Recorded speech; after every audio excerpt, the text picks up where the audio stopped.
here's your host, John Chapman.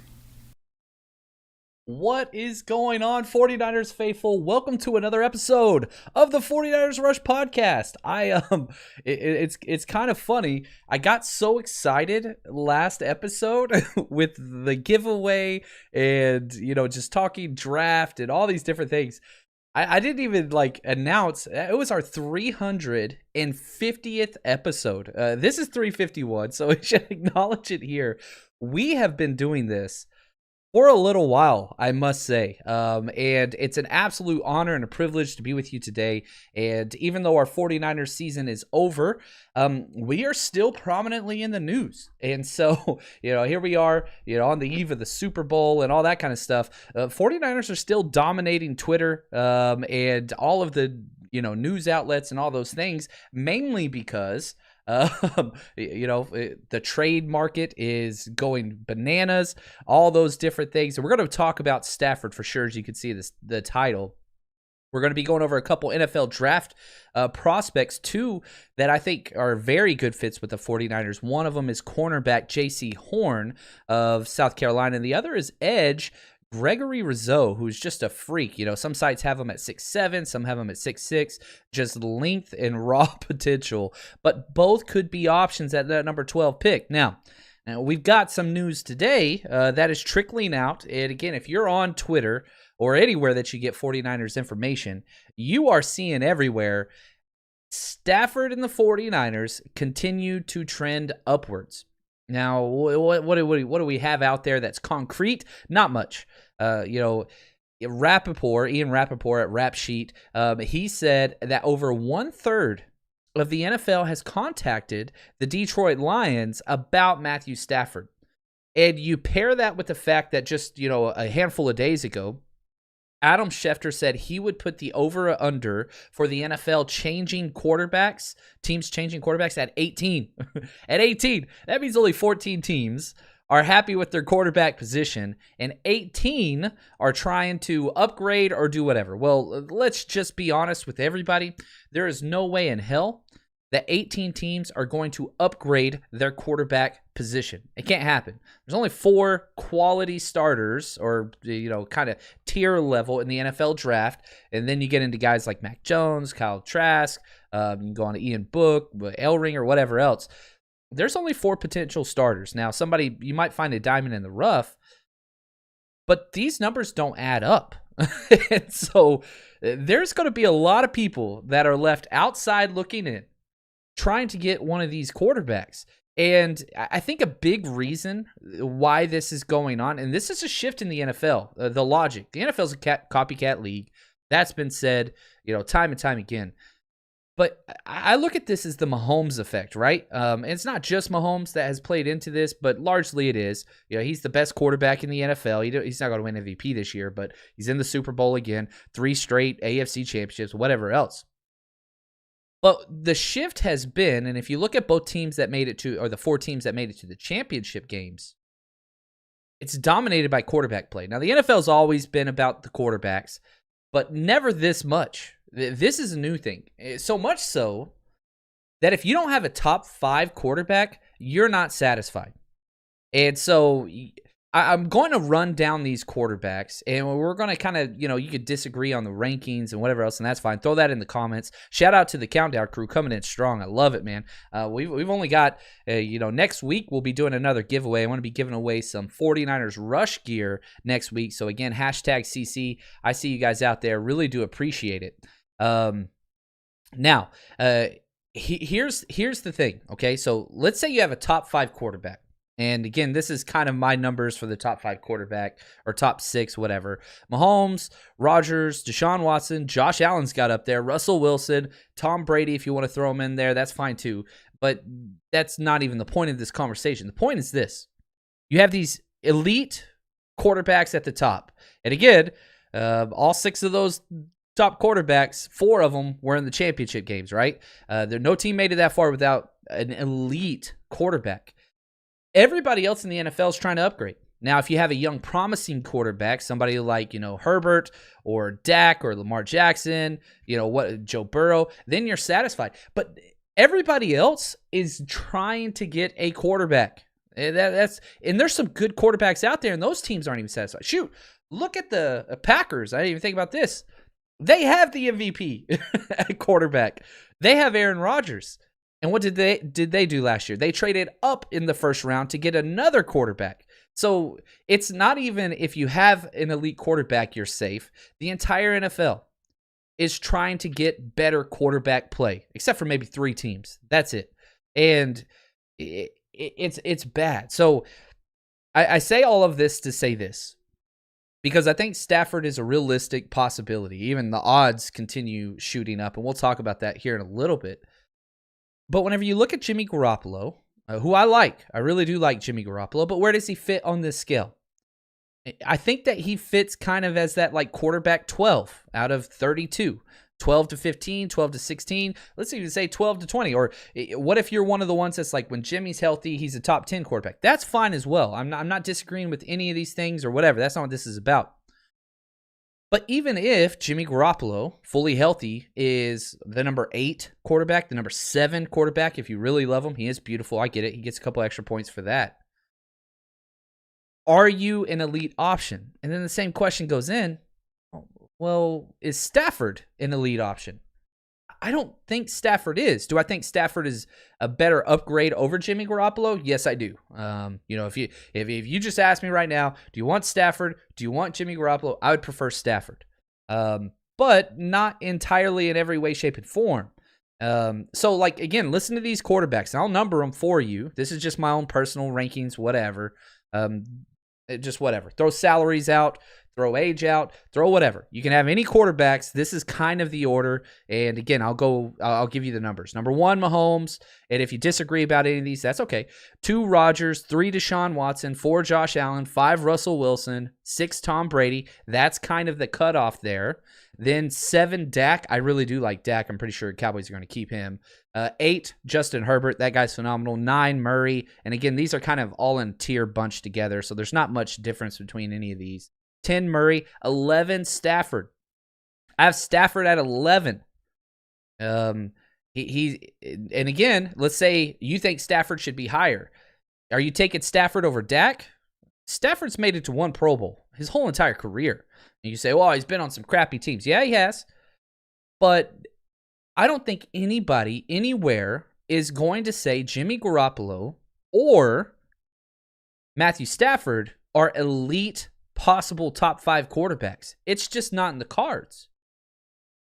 So the question then is, well, if Jimmy G is not what we want at quarterback because he's holding back the team, Stafford, okay, that's cool. Will our team be better? Yes. Do you have to improve at the quarterback position? Cool. I'm all about that. But I'm not quite sure he's that elite thing. Now, the price for Stafford, I see your MK Green.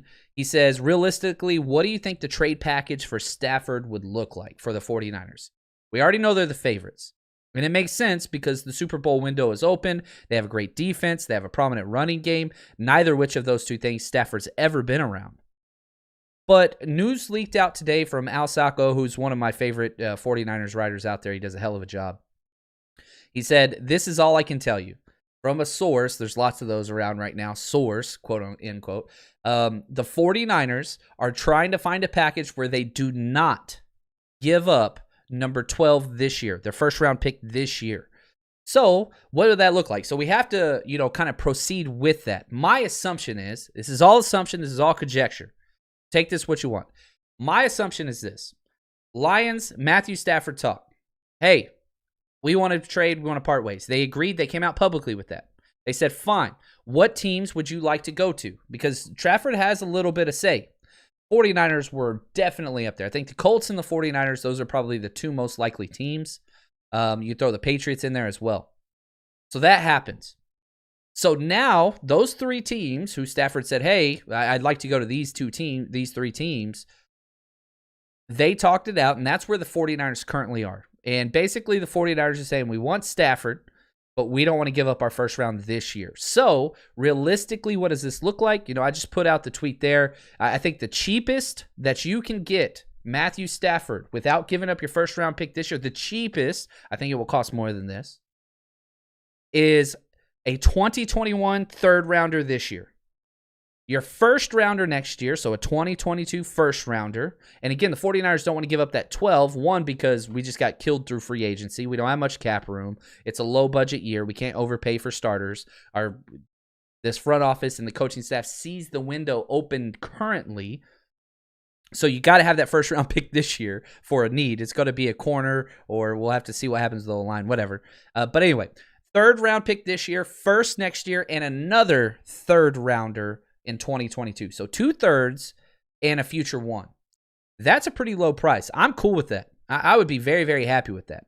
Realistically, you're probably going to have to give up your second rounder this year and first round next year. That's getting pretty pricey. But that's the going rate for quarterbacks. And again, the thing that sucks the most about this is I don't see Stafford as elite. I think maybe you surround him. This would be the best offensive team he's been on in his entire career. And I mean, it's a long career. He's been playing for what's he at now? 11, 10 years. Yeah, he's been going for a while.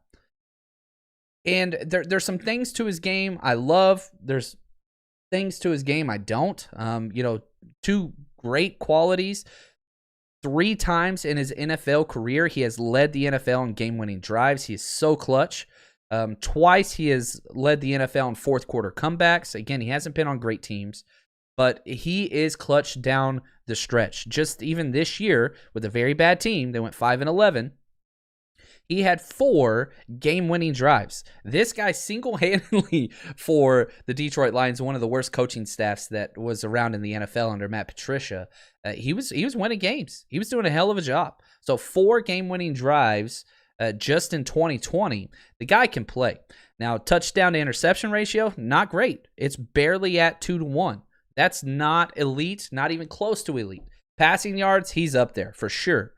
You look at completion percentage, which Kyle Shanahan loves, not great. He's a 62% completion percentage quarterback.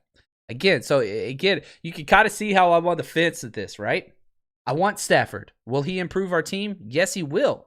Is he the home run pick and then we're elite? I guarantee you this. And 49ers, Twitter and whatever else, we treat our quarterbacks worse than anybody. But you think we're going to trade for Stafford and everybody's just going to love him? Wait till he loses a game or throws an interception in the fourth quarter, which he does. He's more of a gunslinger than what we're used to. And people are going to turn there.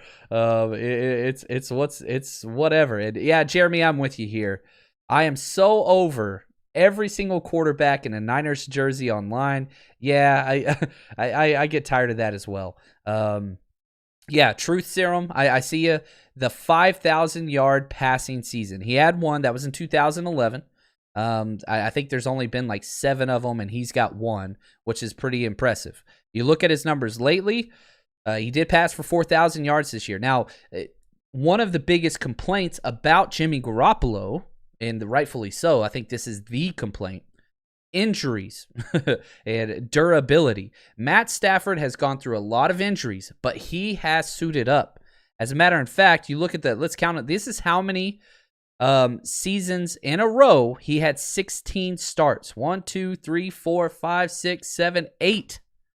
In 9 out of the last 10 seasons, he has started all 16 games. Now in 2019 with the back issue, he only made it halfway through the season. But he will play banged up. And a big reason why he's always banged up, he takes sacks like crazy, man. He holds onto the ball. He got sacked 38 times this year. Our offensive line is better than Detroit's. I know there's a lot of people on here that see our offensive line as a very poor offensive line. It's not. Was it great in pass pro? No, but it is better than Detroit's. Anyway, it is interesting. I do want Stafford. I think that he's great. He would be an upgrade.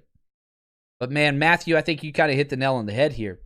How pissed off are 49ers fans going to be when Jimmy Garoppolo's our quarterback again next season? It's going to be rough, but you stick by your team, and you can be upset, and the first time he throws his interception, you're going to see Grant Cohn and all those other guys just, whatever. That's fine. My ideal scenario, and I've been very adamant about this, I'm a big Trey Lance fan. The problem is that now, okay, even if you do keep Jimmy Garoppolo as your quarterback, which is fine, and I think that he's a serviceable winning quarterback. As I said, I have him kind of in that 12 territory. I have him ahead of people like Cousins, Derek Carr, Wentz, Baker Mayfield, Daniel Jones, Bridgewater, Goff. I have him ahead of those guys. He's kind of in that tier of Ryan Tannehill, Matt Ryan, whatever. Again, wherever you want to put him. But you look at it, you have to do something because you're not bringing back Nick Mullins and CJ Beathard. You can't. You at least have to upgrade the backup position. Trey Lance is the guy I want. He's not going to be there at 12. The fact that Detroit Lions are now trading Stafford eliminates any of the 4 quarterbacks falling outside of the top 8. It's not happening. There was hope that Trey Lance could fall. That's over. One of the quarterbacks maybe could fall. Nope, not anymore. It's not happening. They're all going to be gone in the top 8 picks. I used to say they're probably going to be gone in the top 10. Now they're probably going to be gone in the top 7. So now you've got to trade up. So let's say you don't go get, right? You're not going to trade Detroit. You're not going to get Stafford. You got to do something. You're going to draft Mac Jones in the second. I don't think he'll be there. Kyle Trask, some of these other deeper quarterbacks, that's fine. You got to do something to compete with Jimmy Garoppolo. At least if he goes out, you don't lose your season again like we did in 2019. You got to do something. So, and again, the 49ers have been aggressive. This front office has been aggressive.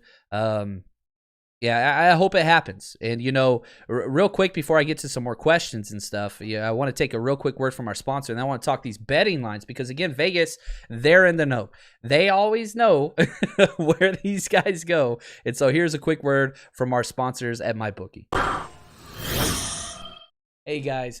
Just want to say thank you to the sponsors, mybookie.ag. If you haven't bet with them yet, they're the best out there. And with the Super Bowl, we've got 2 weeks. They're going to have bets on Gatorade, which celebrities are shown first, all kinds of different things. It's an absolute blast. One, the Super Bowl is going to be fun anyway, but this is a great way to make the game even more entertaining. So if you haven't bet with them yet, head over to mybookie.ag. Use promo code 49ers, 49ERS. They're going to match half of your initial deposit all the way up to $1,000. They've been very, very good to this podcast, so if you haven't already, head over there. And again, use promo code 49ers, 49ERS. Thanks again, MyBookie. All right, so if you head over to MyBookie, I hedge my bets sometimes. So here are the odds. These are the current odds over at MyBookie, which they have better odds than almost everybody else. Colts are plus 250 for Matt Stafford. Patriots plus 300, 49ers plus 400. What's that mean? For every 10 you bet, so here's the 2 bets I put down this week. I bet 10 on the Colts and 10 on the 49ers. If he lands at either one of those 2 teams, then I'm making money. So I bet 10 for the Colts, which if he goes to Colts, I make 25. And I bet 10 on the 49ers. If he goes to 49ers, that's $40.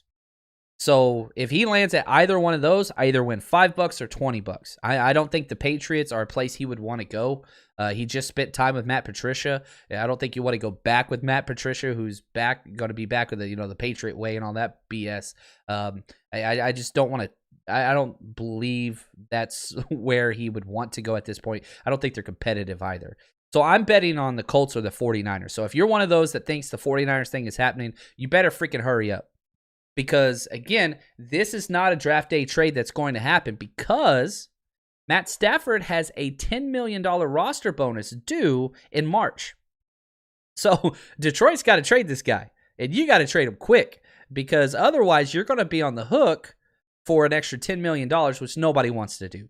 You've already agreed. It's already public. This is going to be a fast-moving trade. My guess is we hear within the next 2 weeks whenever it happens, and it's something that once both sides agree, I think that the deal's going to be announced. I don't think this is something that they're going to park, and talk about later on. So it's going to happen. This is happening, whether it's the 49ers or somebody else. Believe you me, it's going down. Let's see here. Tyson, I love this question. Do you expect Trent Williams to sign with the 49ers? I do. 100% do.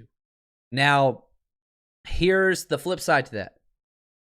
Let's say 49ers have $20 million in cap space currently. That number is going to shoot up whenever you get, guys like D Ford, Richburg, whatever else, a couple other things figured out. Trent Williams, and he's priority 1. I think that you have to bring him back because If you don't sign Trent Williams, now you have glaring needs at cornerback and left tackle. You can only address one of those with a first-round pick. Unless you're going to trade up like they did last year and get back up into the first round. Now, the good news is this. This is a very deep tackle class. So you're going to be able to get a tackle maybe in the second round. So let's just say hypothetically Trent Williams walks. You draft a corner round 1. You draft a left tackle round 2. It's not ideal. I don't like it. No tackle in this draft is going to be as good as Trent Williams. Personally, I think Trent Williams is a must. I think you have to sign him. You got to find a way. You can't franchise tag him. That was part of the deal when they renegotiated the contract. But, yeah, you got to sign him. And if he does walk, you do get a third-round comp pick for him because he will get top-tier money. He was an all-pro tackle this year. Anyway, so that's kind of there. And so if we don't sign him, again, there's a lot of tackles. And I'll be going through a lot of those. As you guys know, what we always do, man, we're just throwing film up like crazy up on the Patreon page, patreon.com, 49ers Rush Podcast. We have over 200, it's like 200 hours of film breakdowns up already. You go back through the past seasons, this season and last season, the playoff run, all those things, different draft picks. We're throwing up at least 2 a week on there, and I'm going to be sharing a couple clips with those. Michael, he asked this, John, what would you do in the draft? I'm glad you asked, my friend. This is a perfect segue. Let's go talk about 2 of my favorite players in this draft. We have Gregory Rousseau, and we have J.C. Horn of the cornerback. So let's talk Rousseau first because he's damn good. Now, again, he was a top 5 pick before the 2020 season, but then COVID happened. When COVID happened, he opted out. Again, a lot of the guys that had their, stuff up top, you already made your money, go get your money. He kind of blew up. This guy's, 6'6", 6'7" on different sites. And he is all about length and upside. Had 16 sacks in 2019. Again, didn't play in 2020. And again, huge position. Now, is he a speed rusher like that D Ford role? No, he's not. That's not what he is. And again, I'm going to show you just a clip or two. I'm going to show you 2 clips about him, a good one and a great one. But you'll see him play from the inside. So here we go. This is Gregory Rousseau. Edge rusher, and it lines up inside too. So 49ers love that versatility. He plays over the center. He plays 3 technique, 5 technique, and outside. So a lot of scheme versatility there. And you'll hear at the start of this clip, I find the wrong person because he bounces around every damn play. So here is Gregory Rousseau, 6'7", 260 edge player out of the University of Miami. Ooh. Check him out, number 15. So here you're going to see a blitz. This is kind of a 3-4 look. So he's lined up, here's the tackle, but he's going to crash inside. Oh, here he comes. Where is he at? Is he on top of the center? He sure is.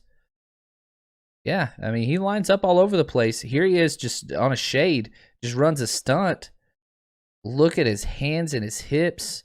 Watch him turn whenever he makes contact with this guard. Watch his hips. Ooh. I mean, he doesn't even touch him. That is incredible. You can use this guy so many different places. He's going to get his weight out over him. The athleticism just doesn't match.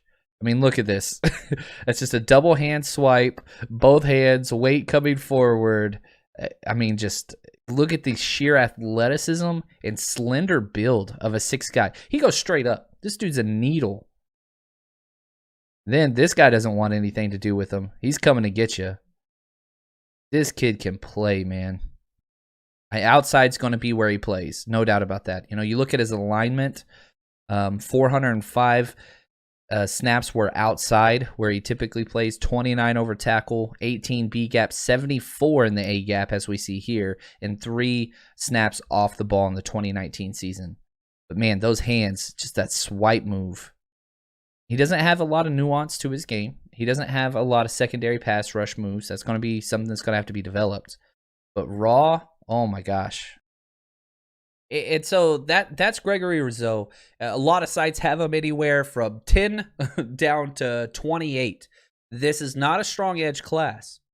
And again, it goes back to how do you want to draft? Now, I'll show more edge clips eventually on further episodes of other edge players. If you're drafting for ceiling, who could be a top 5, defensive end in the NFL, Gregory Rousseau has the highest ceiling. Now, he might have the highest floor or the lowest floor as well. So he's a little bit of a risk. Only 1 year starter. This kid, he was a wide receiver in high school. And then he played some safety. He didn't transfer to the edge until he went to Miami. 17 snaps into his freshman year, he breaks his ankle. And so he only got 17 snaps his freshman year. Sophomore year comes out, freaking blows the world up. 16 sacks. That is just stupid. 21 solo run stops. The guy is he's a freak, man. They don't make him. It's length and upside. That's what you get with him. And this next clip of Gregory Rousseau, this is the thing that I think defensive coordinators will light up. In today's NFL, mobile quarterbacks, they're showing up more and more and more. This is him blowing up the zone read. And the whole time I was watching this clip, going through this, I'm just thinking Kyler Murray. This guy's the antithesis to Kyler Murray. You want to stop a mobile quarterback? This guy's going to help you because his length and his paws, when he gets his hands on people, people fall. He clubs the heck out of them. He's got you're talking LeBron James type wingspan. Wish we had the combine where we get all the measurements, but it's going to be bananas. Anyway, here we go. This is Gregory Rousseau, defensive end from Miami, blowing up the zone read. Ooh, what the hell are they doing? I guess they were trying to read him. They read it wrong. They're going to leave him unblocked. He's so long you could tackle both of them. I mean, good gosh. Yeah, you want to run a zone read against a 6'7" guy? Yeah, freaking LeBron James sitting in a 2-3 zone. I mean, he just takes up so much space. The quarterback's reading him, and if he steps up, he's supposed to keep it. But he can do so much because he's just so freaking long. Oh, that's unique, man. Imagine that being Kyler Murray, right? You get one of those smaller. He threw the ball at him. Look at this. What he pisses off the quarterback because the quarterback read it right. Still lost yards. Now watch this. Quarterback's going to throw the ball at him. That's awesome. It's always fun whenever you go through film and you find these little hilarious little clips off to the side that have nothing to do usually with the player that you're scouting or whatever else. Little just film clips that I just love, and I have a whole file full of them just to watch and laugh at. But the idea is this kid, Matt Rule might draft him. The Carolina Panthers don't get a quarterback. This guy's circled. Matt Rule, the head coach of the Carolina Panthers, his draft philosophy, even whenever he was, coaching at Temple or Baylor, whatever, find players that are unique in size and then coach them into whatever it is you want. You can't coach somebody to be 670, 260 with good bend. Now, he does have good bend. Unfortunately, most of his success isn't versus offensive tackles off the edge. That's something he's going to have to work into, and that's going to be his primary role. So that's problematic. But you see it. He's just got to put it all together. Very raw. He needs a lot more complementary pass rush moves. He's got that kind of double arm swipe that he uses almost every single snap. Aldon Smith is the trajectory you would hope he would go to, where he's probably not going to be an every down starter day one, which the 49ers don't need, right? He would do the D forward role, even though he's not a speed guy, but he would come in obvious pass rushing situations, move Eric Armstead inside. And then, good gosh, I mean, it just makes perfect sense. And edge is obviously a premier position for every single NFL team. Now, a couple other questions before we get to J.C. Horn real quick. Let's see here. From Truth Serum, he says, can we trade our 2 comp picks? Yes, everything. So they changed this rule 2 years ago. Any pick you have is tradable. Whether it's a compensation pick in the future, whether it's, Robert Saleh pick, whatever, you can trade everything. Everything is good. Tommy asked this, Huxley. He says, is it good for the locker room to trade for Stafford? Stafford's a very, very high locker room guy. Probably one of the greatest high school football players I've ever seen. He was at Highland Park. I watched him win a state championship. The guy is just a freak. Also, all-state pitcher in Texas, for Texas as well. The guy is just a beast. Yeah, no issues with Stafford. He's tough as nails. Will play through everything. Huge locker room guy. And his wife, which I don't even know how this plays into it, she's pretty political and whatever else and pisses people off. But I don't think that she's going to have anything. This locker room and Matt Stafford are perfect. That will not be an issue whatsoever. And so, yeah. Oh, man, I'm seeing this. Jimmy G is in the bottom 7 of NFL quarterbacks. That's BS. I don't think anybody believes that. There's no way anybody believes that. Anyway, so yeah, we can trade our picks. Here we go. Here's another question from Sparther. I can't pronounce that. The Kiwi Warrior. What system has Stafford played in? Is it similar to Shanahan's? He has not. He has not. He's played much more in a power run game, vertical passing set, even with all of his different coordinators and whatever. Trust me, every single quarterback in college and the NFL wants to play in Kyle Shanahan's system. Every one of them does. Because the best friend of a quarterback is a strong running game. And you are getting wide open wide receivers and tight ends. Again, George Kittle, I mean, he wants to come to San Francisco. I guarantee it. The only reason why he might not want to come to San Francisco is the taxes. That's about it. Anyway, why don't we put Jimmy Garoppolo in the trade package for Stafford? Great question, Blue Panda. Jimmy Garoppolo has a no trade clause. Nobody wants to go play in Detroit, especially for their new head coach.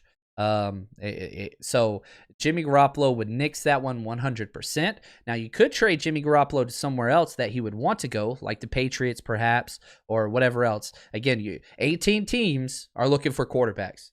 You could trade Jimmy Garoppolo just fine. He would just have to agree to it. Now, his trade exemption does not apply to next year. So worst comes to worst, Jimmy Garoppolo says, screw that. I'm staying here no matter what. We roll into 2021 with Jimmy Garoppolo and Stafford, and I ain't even mad. Because if our quarterback goes down, we're going to be just fine. The problem with that is what we're going to be paying and the salary cap. That's going to be rough. So that's why you can't do that there.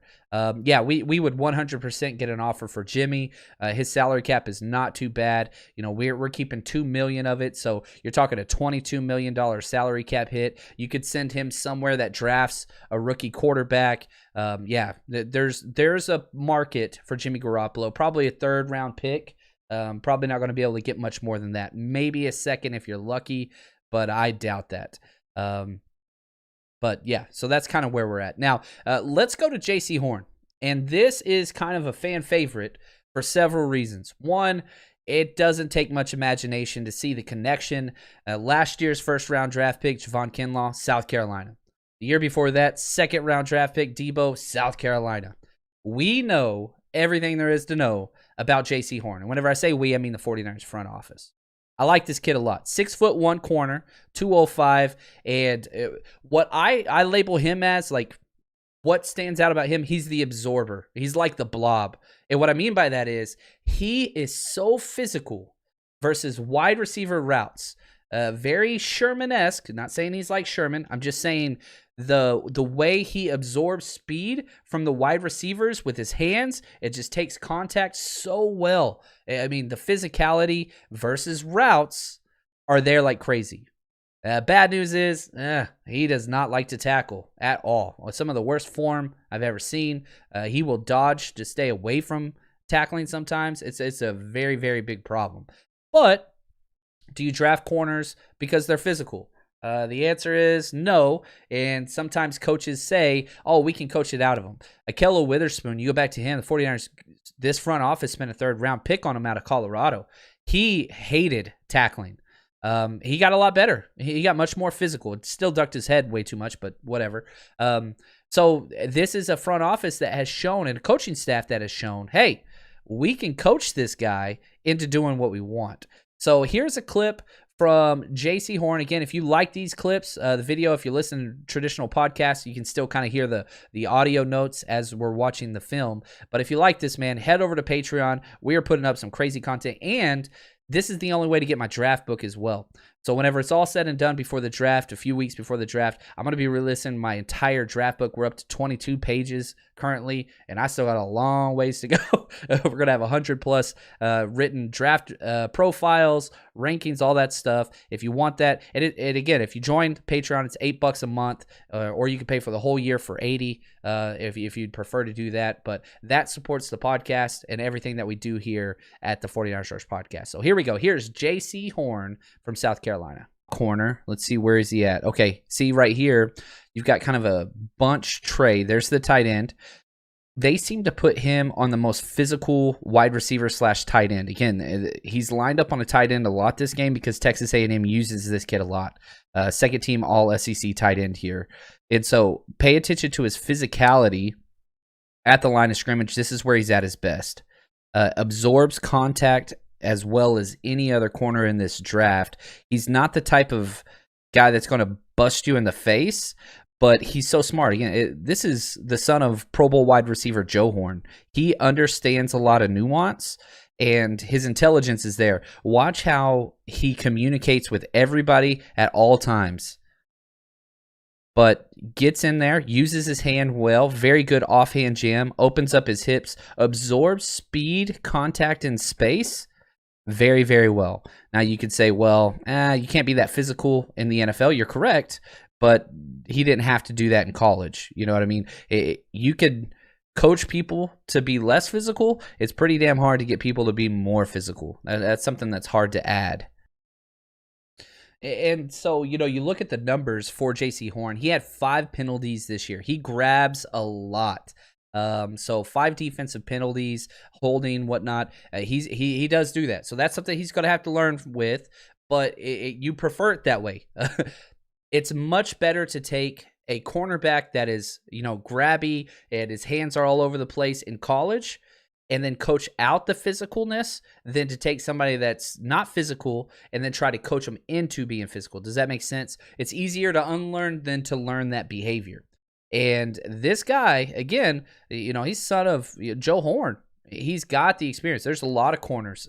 Asante Samuel Jr., Patrick Surtain II, J.C. Horn. I'm seeing some Patrick Surtain love in the chat as well. Surtain's awesome. I really like him. He's a plug-and-play day one. Now, one of the best things about J.C. Horn that I really, really like is how quick he gets his head around. Think about Rashad Robinson and Ahkello Witherspoon again.